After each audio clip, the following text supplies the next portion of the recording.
तो दोस्तों इस वीडियो में जानने वाले हैं हम 7 ऐसी कौन सी चीज़ें हैं जो हमें ट्रेड लेने से पहले इसके बारे में सोचना है या फिर इसको टिक करना है या फिर इसके बारे में हमें अवेयर होना है। कौन सी ऐसी 7 चीज़ें हैं। तो सबसे पहले यहाँ पर ट्रेड व्हाट स्ट्रेटजी से, नॉट व्हाट पीपल से, यानी कि जो हमारी सेटअप, हमारा स्ट्रेटजी, इसके अंदर ट्रेड आ रहा है तभी हम ट्रेड लेंगे। लोग कह रहे हैं कि इसको बाय कर लो, आज मार्केट बुल है तो कॉल बाय कर लो, नो, किसी का भी नहीं सुना। हमें हमारा सेटअप, हमारी स्ट्रेटजी के अंदर हमारा इंडिकेटर सिग्नल दे रहा है, सेटअप बन रहा है, RSI उसको सिग्नल में सही जा रही है, तो हमें हमारा जो स्ट्रेटजी सिस्टम हमें अगर ट्रेड करने को अगर बता रही है, यानी कि सेटअप बन रहा है, तभी हम ट्रेड करेंगे, किसी के कहने पर बिल्कुल नहीं करेंगे। ठीक है। दूसरा है डोंट ट्रेड्स अगेन ट्रेंड, यानी कि अब हम ऑप्शन बाइंग कर रहे हैं तो हमें जो ट्रेंड चल रहा है, जैसे कि हम अब दिन का जैसे कि हम देखेंगे तो 15 मिनट के टाइम पर हम देख रहे हैं कि ट्रेंड बुलिश है, और 5 मिनट 3 मिनट पर हम अगर ऑप्शन बाइंग कर रहे हैं और अगर बन रहा है कि बाइंग का, यानी कि कॉल का बाइंग का सेटअप बन रहा है, तो अब हम कॉल ही बाय करेंगे। ठीक है। तो उसके अंदर कहीं पर पुट का भी सिग्नल मिलता है तो भी हम नहीं करेंगे। वैसे हमारा इंडिकेटर के अंदर हमने वीवेप जो लगाया है खास करके, तो वीवेप के ऊपर जब तक प्राइस है, कैंडल है, तब तक हम बाय के बारे में सोचते हैं, और जब उसके नीचे जाता है तभी हम सेल के बारे में सोचते हैं। वैसे हमने फिल्टर लगाया हुआ, लेकिन हमेशा आपको जो ट्रेंड चल रहा है उसी के हिसाब से करना चाहिए। ठीक है। उसके अगेन में कभी नहीं करना चाहिए, एक ट्रेडिंग रूल्स है।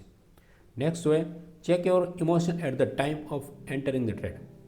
आपको इमोशन चेक करने हैं। इसका मतलब क्या है, एक बार आपको जब ट्रेड लेने से पहले अपने दिल पर हाथ रख के चेक करना है कि क्या मैं सही हूँ। ठीक है। अगर आपको डर लगेगा ट्रेड लेने से पहले, तो समझ लेना कहीं ना कहीं गलती है सेटअप में, कहीं मतलब आप कुछ क्वांटिटी ज़्यादा रहे हैं, कुछ ना कुछ गलती कर रहे हैं। जब डर लगेगा और अंदर से आवाज़ आएगी तो सेटअप सही है, हाँ सिग्नल मिला है, कंप्लीट है, तभी आप ट्रेड लेंगे। एक बार अपने आप से पूछेंगे। ठीक है। यानी कि इमोशन को चेक करेंगे, क्या इमोशन है। अगर मूड अच्छा नहीं है, कुछ प्रॉब्लम हुई है घर के अंदर किसी भी प्रकार की आपके अंदर, यानी कि दिमाग सही नहीं है, शांत नहीं है, तो आप ट्रेड नहीं लेंगे। इमोशन में आकर कोई ट्रेड नहीं करेंगे। नेक्स्ट है if not sure don't trade, यानी कि अगर आपको श्योर नहीं है, कभी कभी सेटअप बनेगा लेकिन आपको किसी को पूछना पड़े क्या मैं ट्रेड लूँ, सेटअप बन रहा है, तो इसका मतलब क्या है कि आप श्योर नहीं है, तो इस वक्त भी आप कोई ऑप्शन बाय नहीं करेंगे। आपको जब श्योर लगे कि ये सेटअप सही है, जो हमारा बाय सिग्नल मिला RSI सही है, परफेक्ट है, ऊपर भी जाने का चांसेस है, तो इस प्रकार से श्योर जब तक न हो तब तक ट्रेड नहीं लेंगे। जब श्योरिटी आ जाए कि ये ट्रेड सही चलेगा, उसके अंदर SL होना न होना ये अलग बात है, लेकिन श्योरिटी खुद की होनी चाहिए कि इसके अंदर ट्रेड मैं ले सकता हूँ। तो ठीक है, ये भी एक याद रखना। नेक्स्ट जो है नो योर एग्जिट।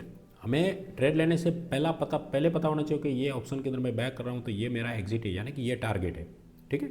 आपको टारगेट पता होना चाहिए। अगर बिगिनर है तो मैंने बताया इस प्रकार से 15% हमें बुक कर लेना है, तो 15। अगर आप उसके बाद में एक्सपीरियंस हो जाते हैं 6 महीने के बाद, तो आप 1:3 तक भी जा सकते, तो लेकिन आपको पता होना चाहिए कि ये मतलब आप उस टूल से भी पता मालूम कर सकते हैं 1:3 यहाँ तक जाता है, यानी कि 100 का बाइंग किया हुआ है जो कॉल ऑप्शन, वो 140 पर मैं इसको एग्जिट करूँगा, यानी कि हमारा टारगेट 140 है। पता होना चाहिए आपको पहले से, एंट्री लेने से पहले। ठीक है।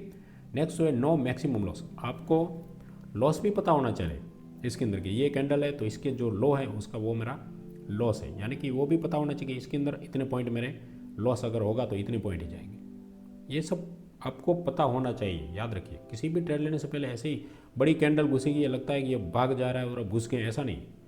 चेक करना आपको कैंडल को कितनी बड़ी बन रही है, तो कहाँ पर हमें SL लगाना है वो भी आपको पता होना चाहिए। पहले से आपको ये सब पता होना चाहिए। उसके बाद में चेक लिस्ट। अब ये मैं ये नहीं कहूँगा कि ये ऑप्शन के अंदर ये सब प्रकार के चेक लिस्ट आप टिक करें उसके बाद में ट्रेड ले। हो सकता है ये सब टिक करने जाओगे तब तक तो ऑप्शन आगे निकल गया हो, लेकिन आपको ये पता होना चाहिए। एक बार हाथ रखेंगे अपने दिल पर तो पता चलेगा इमोशन क्या है, प्राइस सिलेक्शन आपने सही किया है कि नहीं किया है, एंट्री क्या है, स्टॉप लॉस, ये टारगेट, क्वांटिटी, अगर आपने ये सब कुछ सही किया होगा तो अंदर से आवाज़ आएगी कि ठीक है ट्रेड ले लें। अगर इसके अंदर कुछ गलत होगा, याद रखना, इसके अंदर कुछ गलत होगा तो आपको डर लगेगा एक प्रकार का, यह ट्रेड लूँ कि न लूँ, श्योरिटी नहीं होगी तो भी डर लगेगा। इसलिए ये चेकलिस्ट की जगह मैं ऐसा कह सकता हूँ, खुद पर पूछ लीजिए खुद से कि सही है कि नहीं ट्रेड ले रहा हूँ। तो ये सब रूल्स जो है वो आपको हमेशा फॉलो करना है। इसको अंदर कोई छेड़छाड़ नहीं करनी है, जो बताए इसी प्रकार से ट्रेड लेना है। तो ये सब गोल्डन रूल्स है, इसको आपको सब लिख कर भी अपनी नोटबुक में लिख कर रखना है, या पर कहीं पर जब ट्रेडिंग करते हो उसके अंदर आपकी जो डेस्क है उसकी वहाँ पर भी आपको चिपका कर ये रखना है। 21 की 21 नियम। ठीक है। तो चलिए नेक्स्ट वीडियो में जानते हैं कौन से आगे के रूल्स हैं।